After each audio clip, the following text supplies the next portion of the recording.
Welcome to another episode of the Plutus Awards Podcast.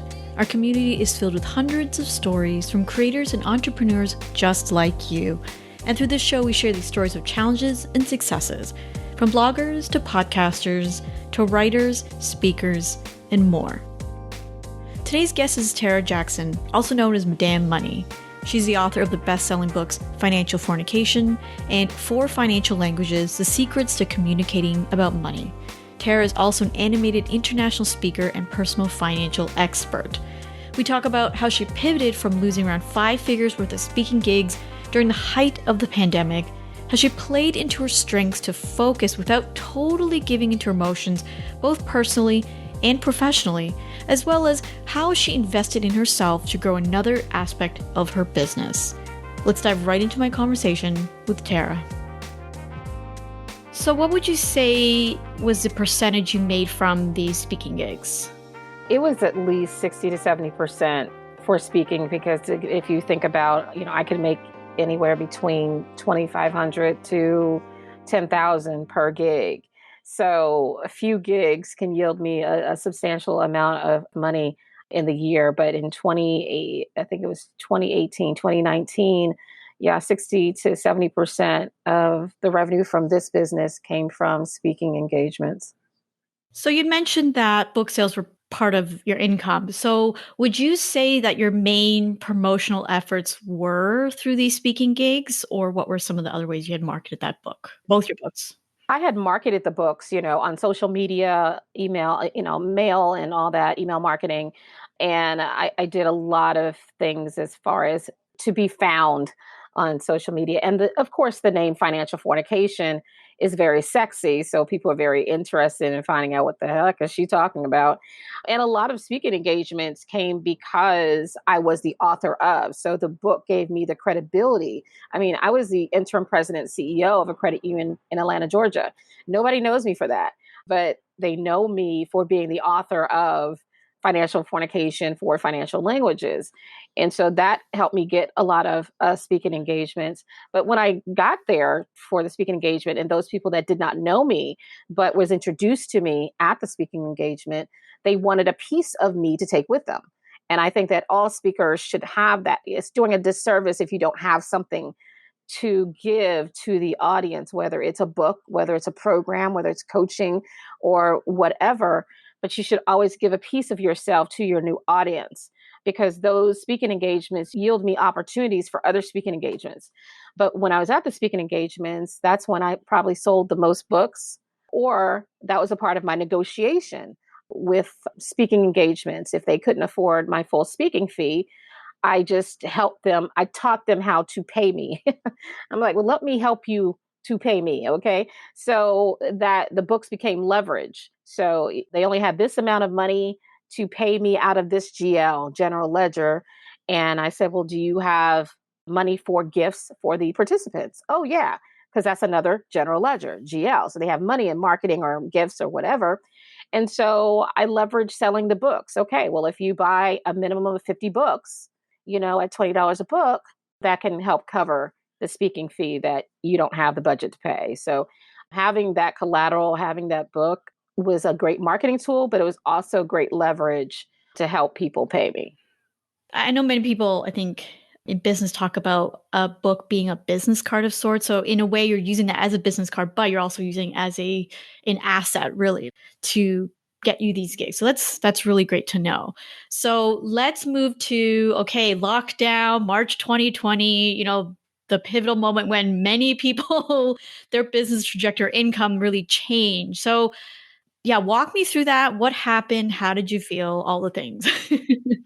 I kind of knew we were going to be hitting a pandemic and things were going to shut down in February. I saw it coming. I think a lot of us saw something was coming. We weren't sure. So if the pandemic didn't hit, a recession was on the way, because we were way past time to have a recession. And we were talking about recession in late 2019, going into 2020. And, a lot of us knew that that's what's going to be the year. What we didn't anticipate was the pandemic. So the pandemic just blew up everything. And I literally, in the first few months of the year, the beginning of the year, first quarter, I lost $15,000. And that was because the speaking engagements that I had lined up canceled because they didn't know what was going on, when it was going to come back. And so that was revenue that I had anticipated. That was cash flow that I, was hoping to get, that just canceled out. And there wasn't, well, let's see, maybe we can do it later in the year. No, they just canceled out. So that was a big blow financially. But what I did at the end of the year, because I needed something to appeal to my introvertness, because a lot of people don't believe I'm an introvert, but I really, really am. Maybe an ambivert, but I'm an introvert, is that decided to start a website building company, because I used to build websites over 25 years ago. And building websites allowed me to be by myself, to be creative, to not have to be anywhere. It just catered to my introvertness. And at the end of 2019, I did a test and I ended up making $2,000 just off of building websites, right? And that was a low end. And so I decided, okay, maybe I should keep this up, because you never know. I need another stream of income. I can still do my speaking engagements, but let me try this out. And that was my saving grace, was the website building company, because not only did the pandemic shut down person-to-person events, networking events, people realize, oh my God, I need real estate on this internet platform. I need to have a presence. And I need to not look like my 2-year-old built it, because there's so much competition out there, right? So I started getting referrals on websites, and I didn't even promote. To this day, I haven't really promoted on social media like I probably should. I haven't done a lot of email marketing. All of my business has been referrals. So my clients love me, and then they refer a whole bunch of people to me. So I have been able to sustain that. And in 2020, I made more money just off the website building company than I did 2 or 3 years in my speaking engagements, which is a lot of money. And so in 2021, I realized that I can't do everything myself. So I had to hire staff. So the pandemic, although it financially hurt in the beginning, it was the best financial year that I've had in several years. I lost a lot of people as far as deaths, starting with my grandmother, my cousin, several friends and family members. So that part of the pandemic really took a toll and sucked. But financially, because of the way I pivoted, and I kind of knew something was happening and I knew I needed to transition, I just didn't know what or why was going to happen. That was my saving grace financially. And I was able to save money. I was able to invest more. I was able to invest in me more. I was able to pay off debt. I mean, dude, like, being able to send that $1,000 just to pay off a credit card and see a zero balance has got to be one of the best feelings ever. I can't wait to say, oh, I just paid $150,000 on my mortgage. I can't wait to be that chick. Yes, I understand that feeling. And I do want to say I'm so sorry to hear that about all the deaths. I think, unfortunately, quite common. I think I know many people I know many people. So it's a very trying time, like mental health wise, physical health wise, all those things, right? So I am curious about the, I guess, relationship between your financial health and your mental health, right? Or emotional health, in terms of, okay, you didn't really have to necessarily worry about income because you're able to pivot. And so that part of it was taken care of. You said invest in yourself. So like, what do you mean by that? Was that investing in your emotional health? Like, yeah, just tell me what do you mean by that? Well, it was more of investing in my business, investing in my education, investing in professional development. Even though I'm a business coach, I have a coach. So investing back with my business coach, because good coaches have coaches, right? That's what makes them, well, great coaches have good coaches. That's what makes them great, because they have great coaches, right? So I wasn't really affected mentally or emotionally. I was more affected emotionally by the deaths of my family and friends, but mentally, I had something to keep my mind distracted with this website business. I was very busy. And the fact that I was by myself, I'm a caretaker for my grandfather. So, of course, I have him. But most of the time, I'm by myself in my office. But I'm an introvert, and we get our energy from being by ourselves. And then when we feel like going out to people, we'll go out to people. And then when we get sick of people, because they're everywhere, we just go back into our little hive and cave. So mentally, it didn't affect me, but it did affect a lot of my extrovert friends. They were not okay. And I heard from them more than anybody because they just needed to talk to someone. They needed to reach out to someone. They needed to do Zoom. They needed to do something because they were so used to being around people. And them not being around people is what mentally had an effect on them. My son has mental health issues. And so him being by himself took a toll on him. So I had to make an effort to reach out to him, communicate with him on a daily basis, on a regular basis. And that's just so not my character. Like, I cannot talk to you for a few days and we're cool. But there were people that really needed to talk to someone on a daily basis. So I found that I had to be more of my extrovert self and reach out to a lot of my friends. But again, the mental health side for me did not really have a big effect because I was able to be distracted. I had a new website company and I had all of this business. So I was busy and my mind was busy and distracted, and I didn't have to sit and think about not having people around or what a lot of people were thinking. So I was blessed because of that. Right. So it sounds like you had a focus and a purpose for the work, whatever the work was, and that really helped you. I don't want to say cope, but Yeah, I mean, it did help me cope because there were some coping issues, losing family and friends as quickly, as unexpectedly as that. There was a grieving process. So it was good and bad. I was able to distract myself, but I did not give myself an opportunity to grieve. So when things got very slow, that's when the emotions started coming out, missing my friends and family. But luckily, I do have a strong support system, having friends and family to be a support system, even if it's virtually. Did a lot of Zoom calls. I think I'm about sick of Zoom. We did a lot of Zoom calls, but that it was what really helped is staying connected and finding new ways to connect to people. Speaking of connection, I think many events went virtual, right? So there were lots of canceled in-person gigs, of course, but also I can assume that maybe you have spoken at some of these virtual conferences or events. So Yeah, I not only spoke at them, I held one, which was a major event. It was called Side Gig Con. It was for my dualpreneur organization, and it's for people who have side hustles. And so we wanted to do an event, and we had planned on doing an in-person event. But because of the pandemic, we had to figure out, okay, we need to do something different. So we decided to do full-blown virtual. And it had breakout sessions, it had exhibitor areas, it had networking opportunities, but it was in a virtual environment. And it turned what I thought was going to be a 3-hour event turned into 2.5 days with over 30 speakers. Yeah, I'm a glutton for punishment. But it was amazing. And so I have to do it again this year. And we're thinking about doing it hybrid, but we're trying to take a pulse on where we're going to be as far as the pandemic and everything like that, and people getting their shots. Get your shot. Okay. But I've spoken at so many virtual events. They are still paying for speakers to speak at virtual events. I have done many at no cost, at no speaker fee, even though I charge them a fee, but I give them a discount. And the reason why is because who's on the platform with me? So who's on the platform with me, when they hear me and they like me, they have the money or the pockets to throw events to pay speakers. So I'm very strategic on where I speak, who I speak with. I don't speak on every platform.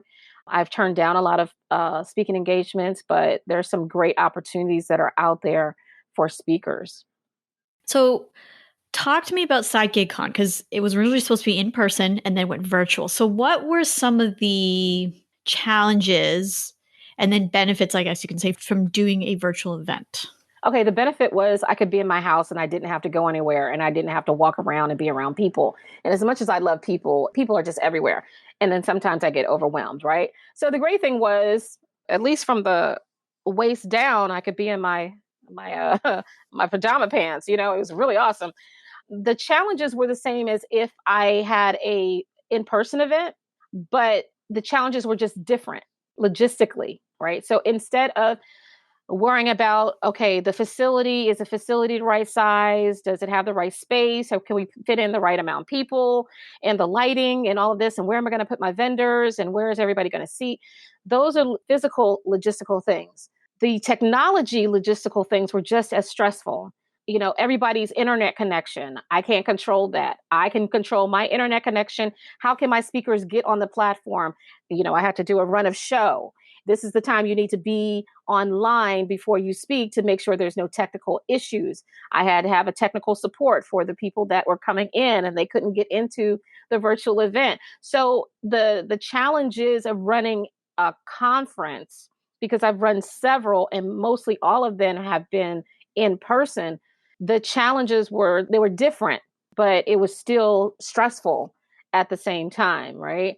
And so if any of my event planners are listening, that you're stressed out all the way to the day of, and you wonder, why in the heck are you doing this anyway? And then when everything's done and everything's perfect and woosah, you get this euphoria state, and then you start planning for the next event like we're idiots, right? But that's what we just love to do. But it's so stressful. It's just a different type of stress. So instead of the physical location logistics, now you have technology logistics. Right. So, okay, given the pivoting with the speaking gigs and obviously side gig comms sounds like a great success, and your website business is obviously really well. If there's one thing, I know it's hard to answer sometimes, but if there's one thing you can say that you are really grateful for through this time as it relates to your business, what would it be? I'm actually grateful that I learned how to build websites when I was younger and learn HTML, because that was a skill set that I thought I would never have to use again. That kind of saved me financially now. I think that was one of the biggest things that I'm really grateful for, that you never know, like you never think algebra is going to be really great until you have to use it for $1 million. Then it's perfect. But I'm not there yet. But it was one of those skill sets that I was just doing to have fun. And I did it for a while, but I didn't think that I would ever need it again. And that is what actually saved me financially during this process. I know it's weird. I should say I'm thankful for my family and friends and God and name everything. But that one skill set that God gave me is what saved me. It's always interesting that the things you least expect somehow come back. Yeah. And that's really interesting that for you, it was building websites. Yeah. I'm glad it wasn't an ex-boyfriend though. Well.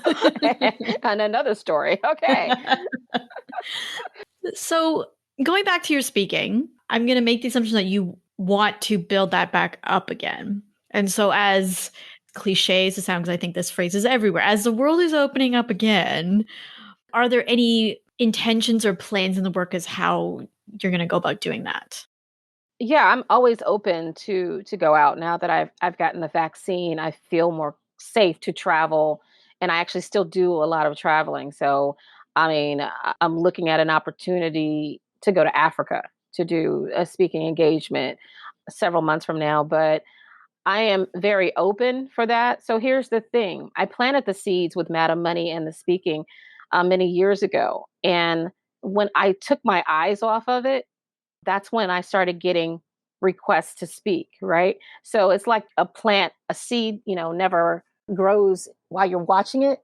Like you can't sit there and watch it and hope the seed is going to grow. You have to germinate, let it germinate, water it or whatever, leave it alone. And then a few days later, when you come back, you see sprouts, right? That's what I did with my Madam Money business. I planted the seeds. I did what I needed to do. And then I had to let it germinate. And once I let it germinate, it started growing and I started getting all these requests. Like I still get requests. I get sponsorship as far as influencer requests. I got a lot of money from being an influencer. And it's because I did the work as far as being found on either social media or the internet. Google's a girl. She knows everything. And people go to her all the time to look for me and look for other things. And when they can't find it on Google, they go to her little brother, YouTube. And I've gotten a lot of people that said, oh, I searched something and your name came up. And I went to your website and it's fabulous. And we're looking for this type of person. But I am going to let people know that I am available to speak at their next event. I do that. My virtual assistant is really great with that. I love speaking in front of people. I love the energy. I love the laughter. I love pulling people in and taking them on a journey and telling a story. And the light bulb, that's why I love teaching, is to see that light bulb of, oh, wow, yeah, a new thought. So I'm excited about the rest of 2021 and 2022 and the gates opening, but now we have a new normal. So I'm just glad I was able to adapt to the new normal so I can toggle. So now it's not pivot anymore, it's toggling, because some people still want to do the virtual and some people want to do in person and some people want to do both. And so being able to have that skill set to engage audience both ways has really been good practice for me during this pandemic. Awesome. I like that word toggle. I'm gonna use that instead of pivot now. How are you gonna toggle in your business? Just give me credit the first time. I will. Well, Tarra, this has been a wonderful conversation. Where can everyone find you and maybe even learn about SideGigCon? Well, you can actually go to sidegigcon.com, and that's SIDEGIGCON.com, or to learn more about me or connect with me on all social media, buy my books, get me to speak and everything. You can go to madammoney.com, MADAMMONEY.com. Thank you for having me. This is fun. I hope you enjoyed today's episode. Let's take a look at some lessons we can learn from my conversation with Tarra. Lesson number 1, when pivoting, look for skills that can make you money fast. Now for Tarra, she ended up doing some web design projects because she had that skill and people were asking her for it. And so if you were affected in your business through events that were out of your control, like the pandemic or a life situation, you had to move, whatever it is, and you have to change your business and need some money coming in, lean on what you're really good at and what people will pay for. This is just a temporary solution until you can get your business back on track, whatever that looks like. Lesson number 2, it's okay to do what you need to do to cope. Now for Tarra, she focused on her business instead of really thinking too much about some of the greater issues or challenges that are happening in personal life. And so however you need to do to cope, whether that's taking a few days off for your mental health or just really focusing on the bare essentials in your business, that's okay. Your business is meant to ebb and flow with you. Lesson number 3, investing in yourself is key during the low points in your business. Maybe you're a freelancer and you're not getting a lot of contracts, or your business is slow, maybe because of the seasons, and that's okay. Take this time to invest in yourself, whether that's taking a course, getting a business mentor, or taking part in more mastermind groups. Make sure you take this downtime, if you want to call it downtime, to continually improve skills and the things you need to do to move your business forward. That's it for today's episode, and thank you so much for listening to the Plutus Awards Podcast. If you're interested in collaborating with other financial bloggers, podcasters, influencers, and more to chat about your work, interests, ask and answer questions, come join our Facebook community. Search for Plutus Community in the search bar or head to facebook.com/groups/Plutus Community. We hope to see you there and get a chance to support you and your amazing work.